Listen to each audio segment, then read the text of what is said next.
Mohon kesediaan bagi adik-adik relawan pajak dari Universitas Syah Kuala dan dari Politeknik Kutaraja untuk dapat mengambil tempat di depan, dan kepada perwakilan relawan pajak dari non mahasiswa Ibu Rahmawati untuk dapat mengambil tempat.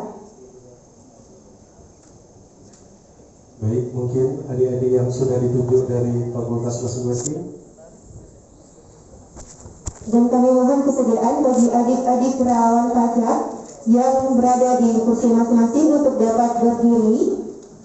Kemudian pada saat Bapak Ahmad Sisoyo menyematkan tanda pengenal kepada perwakilan, kami mohon kesediaan dari adik-adik juga menyematkan name tag kepada diri masing-masing.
Terima kasih kepada Bapak Rahmat Sisoyo dan adik relawan pajak yang telah dilantik.